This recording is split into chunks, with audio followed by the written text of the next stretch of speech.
Warren Macdonald back here with you again for the Solution Revolution, and this time I got a treat for you. I'm here with Josh Dueck. Warren, it's a pleasure. There's not many people I'd want to make the time for on Boxing Day. So. Well, Boxing Day, there you go. Who knew? What was it that inspired you to get back out into the backcountry? Because you come from you're a skier. If you've seen the film Freedom Chair, you know I was 23 years old when my accident happened. And I was a ski coach at that point in time in my life. And I had a lot going for me. And I had aspirations to maybe one day become a professional skier as well. And in a matter of an instant, one bad decision, everything was gone. Yeah. I was laid up in the hospital and the doctors broke the news to me. But kind of in a way that was really progressive and moving forward. Now, instead of coming in and telling me what I'd lost, they told me what I had to look forward to. And literally, the doctor came in and said, you're going to kick ass in a wheelchair, and before you know it, you're going to be back in the mountains riding a sit ski. The doctor told you that? Straight up. So literally, that moment in the hospital, I just started driving forward. I was like, I accepted the fact that everything in life happens for a reason. Yeah. And that wouldn't have happened to me if I wasn't strong enough to deal with it. I've always been a skier. So the thought of getting back into the backcountry wasn't like a big stretch for me. It was just kind of like, all right, that's the next logical thing. And it hasn't really been captured in the monoski a whole lot. So that's where I become super fortunate. I've really developed my skills as a professional sit skier over the last several years. But I've also got a strong network of people in the freestyle community that I grew up skiing with that are now great filmers and producers and athletes in the industry. So my ties to these guys, very, very helpful, because I'm like, dude, I want to do a 30-footer. Most people are like, you're crazy. And they're like, really? All right, we'll go spot the landing out for you, make sure that it's safe. And I'm like, all right, it's on. They've seen me develop my skills in the sit ski the last couple of years, so they know that skill set is there. But they also know that this is my, for lack of better words, it's my art. This is how I creatively express myself. So they can see that intensity, the passion, the intention that I bring when I'm out there, right? And it's just about being creative. And what I'm doing in Freedom Chair, I wouldn't say it's crazy at all. It's everything. I practice those skills all the time. It's just a matter of making sure that when we've got the cameras rolling, that it's a safe environment as much as it can be. Yeah. It's interesting that you relate it to art, because that's what I got just from what I saw. It's breaking new ground. Like, it's creating something that I don't think's been done before. For me, it's all about what's possible and really about pushing yourself to explore something new. And it's not really about skiing. It's not really about jumping off cliffs and stuff like that. It's about really expanding what you feel is possible. Now, just because it's never been done before in the world of the sit ski certainly doesn't mean that it's not possible. And my background as a freestyle skier and now as a Paralympic ski racer really kind of gives me the ability to take the sport and push it a little bit further. Yeah.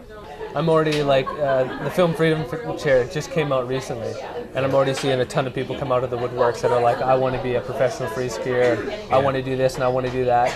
And the way that I look at it right now is I've kind of opened a door, and there's going to be a floodgate of people coming through right behind me. What was the driving force? Was that you were no longer, being on the hill wasn't enough?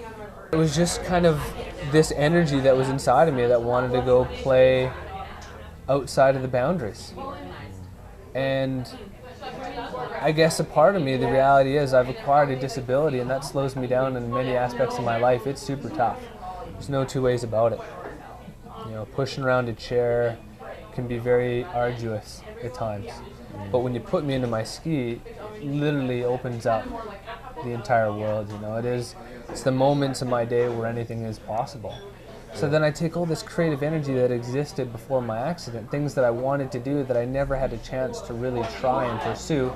And maybe a part of it was because I never really believed in myself when I was younger either, right? I was young, I wasn't the most talented athlete, and I kind of gave up on that. And then my accident happened, and suddenly there was this whole new, renewed belief in what was possible in myself and in the sport. And I took that old creative energy that kind of never left, and I took this new energy of just the freedom that being on the mountains was giving me. And I dream about it all the time. I dream about what's possible, and the things that I dream of, I've never seen done on snow.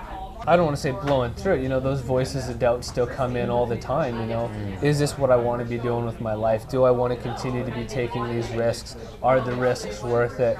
The sacrifices of being on the road all the time. I'm married to my sport, which I love. I'm also married to the person that I love. So how impossibly difficult is that? There's voices all the time. Best thing that I can do is not take those voices personally. I listen to them. I try to interpret them to the best of my ability, and then I just let them keep going, right? I don't attach myself to those voices for any one period of time, because I guess I have a mission and a vision in my life to what is possible, and I realize that the way I express myself through my sport has an ability to motivate other people to find their potential. So I guess you could say it's a little bit of a calling for me. I've always loved to ski, I know that. That's my passion, so I feel super fortunate that I'm connected with my passion and what I love to do in my life.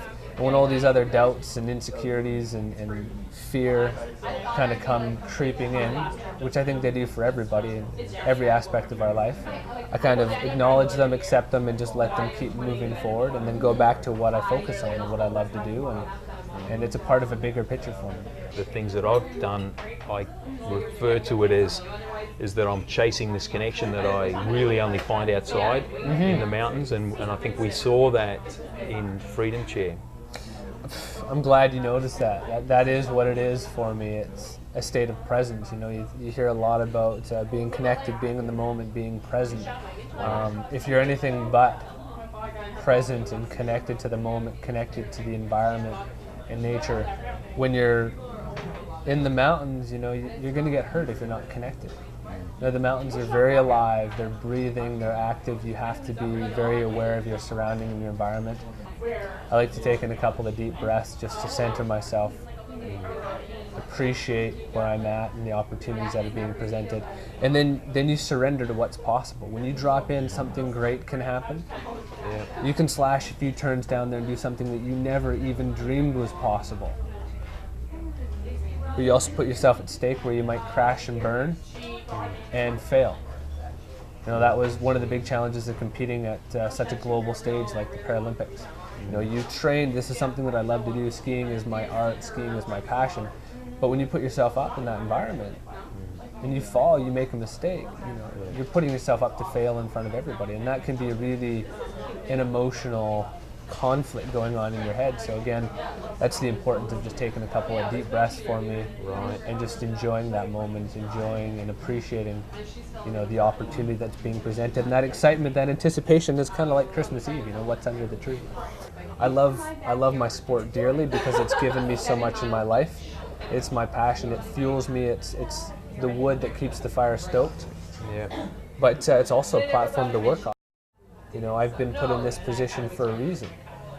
It's not easy living with a disability. I'm not quite sure how you've managed yours. Obviously, it seems quite well. You've lived a very full and exciting life since your couple of days under that boulder. You've let that be a catalyst to achieve greatness in your world. And I hope to do the same in mine. Right? Like this is, there's many moments that I find to be very challenging every day that are around being in the chair. Around everyday life. Yeah.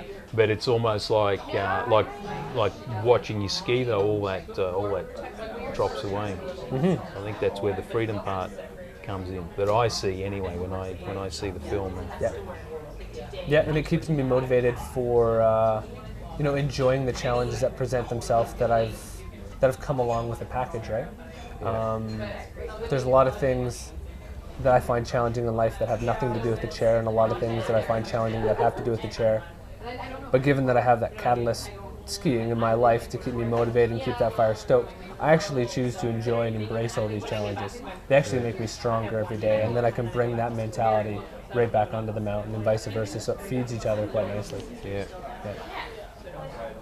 Yeah, I can't wait to see what plays out when you talk about the envisioning what's possible and then going out and creating that like a piece of art. Yeah, I'm kind of interested to see what that looks like as it unfolds. That makes two of us, Warren, you know. And again, there's some tasks that I have out there, some dreams that I have that I'm like, well, how far is that dream? You know, some of them I see clearly, and some of them are a little bit further out there. And you know, it's one day at a time, and one turn at a time, and you know, you boil it down like that. You know, actually, I kind of look at it as a bit of a bigger. It's like one winter at a time, and then one season at a time, and one day at a time, one run at a time, and then one turn at a time. And it's really like everything that I love about skiing and I love about life can be summarized up in one turn. Right? There's so much potential. There's so much energy that can be created and deflected and shared in that one turn. Through that movement and that engagement with it. Cool. Yeah. Well, I hope everybody gets a chance to get out and see Freedom Chair and get. And I got a feeling with it, well, without putting words in your mouth, I got a feeling through sharing that film, what I see with it is that it gets people really thinking about what's possible for them. I know it did for me. It's like, wow, yeah, it kind of opened my eyes up or my mind up to what's possible for me as well, which I got a feeling it's going to do for everybody. I can't wait to see the next installment. Yeah. Well, thank you so much for saying that. You know, that's exactly the intention that we had behind, you know, producing the film. You know, a bit of it was like just a snapshot of what the last decade of my life in the ski industry was and is. Yeah. But we're definitely hoping and glad to hear that it's had an impact on some people. Yeah. Because even people that don't ski too much, you know, that's the cool part. Yeah. Agreed. Yeah, it's not about skiing. It's about finding your art, finding a way to express your creativity, and to be able to share that. You know, we all have gifts, and I think the essence of a gift is to be given, right? So, good point. Well, on that note, we might wrap it up. No play on words. What a pleasure, Warren. Yeah, good to spend some time with you. Likewise. Thank you so much. Thank you.